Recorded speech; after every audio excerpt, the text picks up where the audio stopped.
జనగామ జిల్లా వ్యాప్తంగా తెంపు లేకుండా వర్షాలు పడుతున్నాయి. భారీ వర్షాలకు దేవరూపల మండలం కడవెండిలోని వాగు ఉధృతంగా ప్రవహిస్తోంది. ఎగువ నుంచి భారీగా వరద వస్తుండటంతో కడవెండి వాగు పొంగి పొర్లుతోంది. చెక్ డ్యాం పై నుంచి నీళ్లు పరవళ్లు తొక్కుతున్నాయి. వాగు అందాలను చూసేందుకు గ్రామ ప్రజలు క్యూ కడుతున్నారు. మరోవైపు వాగు ఉప్పొంగడంతో కొన్ని పొలాలు నీట మునిగాయి. మరోవైపు నిన్న ఇదే వాగులో 100కు పైగా గొర్రెలు మేకలు కొట్టుకుపోయాయి. వాగులో మేస్తున్న 150 గొర్రెలు వరదల్లో చిక్కుకుపోయాయి. వరద ఉధృతికి గొర్రెలు కొంత దూరం కొట్టుకుపోయాయి. గ్రామానికి చెందిన మహమ్మద్ అంకుస్, ఉప్పల చంద్రయ్యలకు చెందిన 150 గొర్రెలు మేత కోసం మాలవాగు ఏరియా నుంచి సీతారాంపూర్ ఒడ్డుకు చేర్చారు.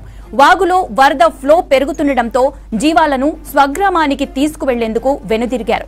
అయితే జీవాలు వాగు మధ్య ఉన్న ఒడ్డున పచ్చగడ్డి మేసే క్రమంలో చుట్టూ నీరు పెరిగిపోయింది. దీంతో గొర్రెలు ఎటూ పోలేని పరిస్థితి ఏర్పడింది.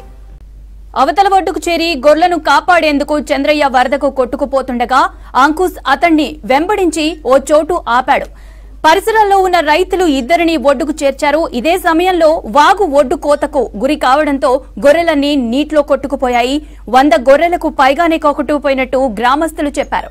ఇందులో కొన్ని గొర్రెలు అక్కడికక్కడ చిక్కుకున్నట్లు చెప్తున్నారు. గొర్రెల కోసం నిన్నటి నుంచి గాలింపు చర్యలు కంటిన్యూ అవుతున్నాయి. 100 గొర్రెలు నీటిలో కొట్టుకుపోవడంతో గొర్రెల కాపరులు ఆవేదన వ్యక్తం చేస్తున్నారు. ప్రభుత్వమే ఆదుకోవాలని వేడుకుంటున్నారు.